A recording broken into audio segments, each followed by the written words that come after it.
සාප්‍රදායික ගොවියෝ මට කියන්න දැන් පස් කියන්නේ මොකද්ද? මොනවද පස් කියන්නේ? සිංහල වචනේ දන්නේ නැතුව ගොවි දැන් කරන්න බෑ. ඇයි පස් කියන්නේ? සාරාංශ එක එකතුවක්. ඈ? මාධ්‍යයක්. පස් වගේ මහණු, පස් මහා බැලුම්, පස් ගෝ රසය, පස් මහා බැලුම්, පස් ගෝ රස. ඈ? පස් මහා බැලුම්, පස් කියන්නේ පහට. පස් කියන්නේ පහට. අපි ඔබ දන්නේ නැතුව නම් ගොවිතැන් කළේ පරාදයි. පස් කියන්නේ පහට. පොළවේ තියෙනවා පහක්. අපි මරුණාට පස්සේ මේ කරිජය කය පොළවට පස් වෙනවා. මේ විශ්වය මේ පොළව හැදිච්ච හැටි දෙවියෝම උපේක ගැන නෙවෙයි. මේවා විද්‍යාත්මක සංකල්ප සංකරණ වලින් කියලා තියෙනවා ඍෂිවරු බුදුහාමුදුරන්ට කලින්. ඒ ඍෂිවරයා කියනවා විසර්ගාධාන වික්ෂේපක්ෂෝ මේ සූර්ය නිලස්තතහ ධාරයන්ති ජගත් දේහං කප්පිට්ටං නිලස්තත. ලෝකේ තියෙනවා ශක්තියින් තුනක්. මොනවාද ඒ ශක්තියින් තුන? මොනවාද? විසර්ගාධාන වික්ෂේපක්ෂෝ මේ සූර්ය නිලස්තත. ඇද ගැනීමේ ශක්තිය විසර්ග, ආදාන පිච්චීමේ ශක්තිය තුන, විසුරුවා හැරීමේ ශක්තිය. කවුද කරන්නේ? සෝම සූර්ය නිලස්තත. ඇද ගැනීම කරන්නේ සෝමයයි අද හඳ. ඇද ගැනීම කරන්නේ හඳ. සූර්ය නිලස්තත. පිච්චීම කරන්නේ කවුද? ඉර. නිලස්තත අනිල කියන්නේ හුලක ග්‍රහයන්ගේ චලනය. හඳේ සහ ඉරේ ක්‍රියාකාරීත්වය මත හැදෙනවා අනිල නැත්තම් වාත. එයදී ධාරයන්ති ජගත්තේහං කප්පිත්තං නිලස්තත. කප කිව්වේ සීත ගුණය සෙම, පීත ගුණය පිත, නිලස්තත වාත. එතකොට වාපිස්සෙම් කියන තුන තියෙනවා. ධාරයන්ති ජගත්තේහං මුළු ජගත්තේහම මිනිසාද, මහ පොළවද, සුද්‍ර ජීවියාද, ගස්කොළන්ද මේ ඔක්කොම හැදිලා තියෙන්නේ වාපිස්සෙම් වලින්. දැන් බටහිර අපේ සර් අපි වාත කඩලා ඔක්සිජන්, කාබන් ඩයොක්සයිඩ්, නයිට්‍රජන් පිත අපි කඩලා ඉගෙන ගත්තා. පොට්ටසෝමගේ ලී කැලේ වැගියලි සීයෙන් යනකොට ඩිග්‍රියේ මගදී හමුවේ කියලා පොටෑසියම්, නයිට්‍රජන්, සෝඩියම් ගොබ කියලා. ඒවම තමයි මේ කියන්නේ. එතකොට මහ පොළවේ තියෙනවා පස්. මොකද්ද? ඇද ගැනීමේ ශක්තිය සහිත සෙම ගුණය, රස්නේ ස්වභාවය, වාත ගුණය. මේ තුනටම තියෙනවා පඨවි ගුණය. මේ ශක්තිය ගමන් කිරීම සඳහා මහ පොළවේ තියෙනවා මොකද? ආකාශ. හිස් බව. ඒකටයි පස් කියන්නේ. ඒ හින්දා පස් ආහාර, පස් ආහාර, පස් හර තමයි පොහොර උනේ. කොම්පෝස්ට් කිව්වේ කම්පස්. කම්පස් තමයි ඒක සුද්ධ පදයක් දාගන්න බැරි. කම්පස් මේ ආකාර පහ ක්‍රියා කරන විදිය. ඒ හින්දා ගෝවියෝ දැනගන්න ඕනේ. අපේ මහින්ද කුමාර දලපොත මැතිතුමා මම දැන් මූණ දැක්කා මේ ඉන්නවා එතුමා. පොතෝ දැන් දාවේ? ඔව්. උදේ ඉඳන් හිටියා දැක්කා සභාවෙන්. එතකොට පස් කියන්නේ මේක. ඒ නිසා අපේ ගොවිතැන තුල අපි දැක්ක දෙයක් ගහ වෙනස් වෙනකොට අපිට පේන්න ඕනේ පසේ මොකක් වෙනස් වෙලාද? පසේ සෙම වැඩි වෙච්චාම, පිට වැඩි වෙච්චාම, පසේ වාත වැඩි වෙච්චාම, අඩු වැඩි වෙච්චාම, ආකාශ භූතේ වැඩි අඩු වෙච්චාම ගහ වෙනස් වෙනවා. ගහ පාට වෙනවා. ගහේ මල් ඇලෙනවා. ගහේ කොළ වැඩි වෙනවා.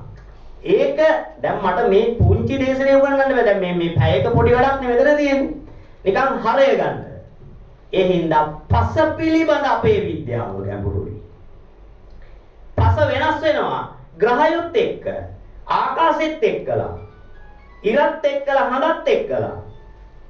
ඉර පායනකොට තිබ්බ පස නෙමෙයි ඉර බැස්සාම තියෙන්නේ. හඳ තියෙනකොට තිබිච්ච එක නෙමෙයි හඳ බැස්සාම තියෙන්නේ. හඳ තිබ්බ කොට තියෙන පොළව නෙමෙයි ගහක් නෙමෙයි බැස්සාම තියෙන්නේ. දැන් මේ බලන්න. පුරපෝයේ දවසට අපි කපනවා කොස් ගහ. පෝයේ දවසට කොස් ගහ කපුවත් ගුළු ගන්නවා. ඇයි? හඳ ඉන්නවා උඩ එයා මොනවද කරන්නේ? පොළවේ තියෙන වතුර ස්වභාවය සේරම උඩට අදිනවා. ඒ අදිනකොට මේ පොළව දිග උඩට හඳ දිගේ වතුර ගිහිල්ලා තියෙන්නේ. හඳ තෙතමනේ වැඩි කැපුවාම මොකද වෙන්නේ? ගුළු ගහනවා. අමාවක දවසට හඳ නැහැ. ගුරුත්වාකර්ෂණ බලය මගින් ගහේ තියෙන තෙතමනේ සේරම මහ පොළොව යට ඇදලා තියෙන්නේ. එතකොට මේ කඳ වේලිලා ඔයාලා අමාවක දවසට කපන්නකෝ පුළුවන් නම් උණ ගහ අබ ගහ වැඩ ගන්න පුළුවන්. ඒ හින්දා හඳේ තියෙන්නේ මොනවද? කලා. කලා කියන්නේ කොහොමද වචනේ හැදුනේ? හඳේ කලා තියෙන්නේ. ඇයි කලා මොකද්ද? කලා කොහොමද සිංහල කලාව. කල් කියන්නේ ඇද ගැනීම. මනකල් මනස අදිනවා. සිත් කල් හිත අදිනවා. ගෑනු අයට විශේෂණයක් කියනවා මොකද? කල් බඳ. දැන් ගන්න බඳක් තියෙන. කල් කිව්වේ අදිනවට. කල් ආව කලාව හඳේ අදින ස්වභාවය.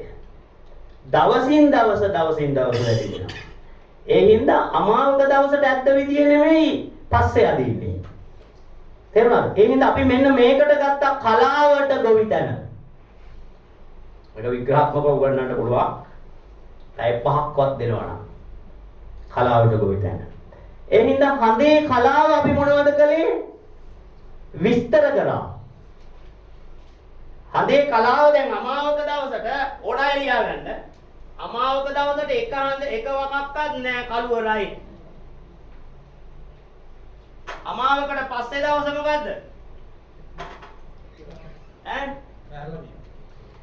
අමාවකට පස්සේ දවස එක වකයි. ඊට පස්සේ 2යි 3යි 4යි 5යි 6යි 7යි 8යි 9යි 10යි 11යි 12යි 13යි 14යි 15යි.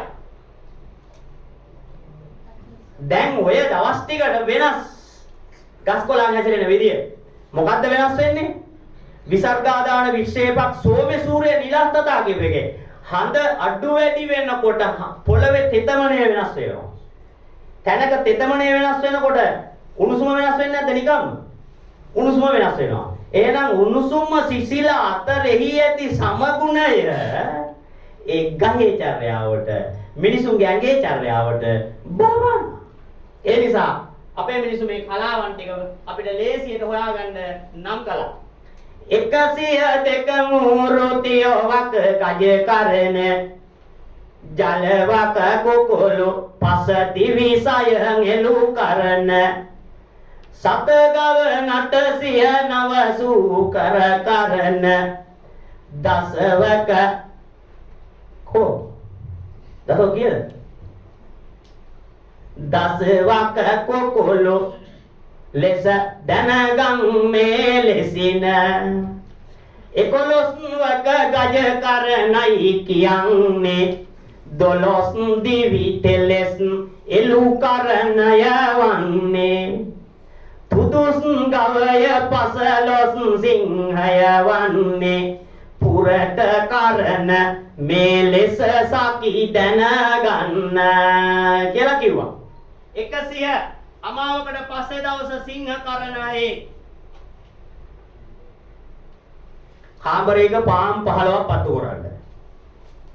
පාම් 15ම පත්තු කරපුවාම ඉන්නකොට ඇඟට දැනෙන ස්වභාවයයි 14ක් නිමලා එකක් තියනකොට ඇඟට දැනෙන ස්වභාවයයි බලන්න. ඊට පස්සේ දෙකක් පත්තු කරන්න තුනක් පත්තු කරන්න ආන් ඒක තමයි මෙතන වෙන්නේ. ඒ හින්දා එක වකක් තියෙන දවස අමාවකට පස්සේ දවස සිංහ කරනයි. අපි අර ගොවි මහත්තයා කිව්වා මේවා කවුරුවක් කියලා දෙන්නේ නැහැ කියලා. මට නම් මේ ටික A to Z කියලා දෙන්න පුළුවන්. තමුන්නාන්සලා දවස් 5ක්වත් එකතු කරලා දෙන්න එක දැනගන්න. කිසිදු දෙයක් නැහැ මම ජීවිත පරිත්‍යාගයෙන් ඉගෙනගෙන තියෙන්නේ මිනිස්සුන්ට කියලා දෙන්න.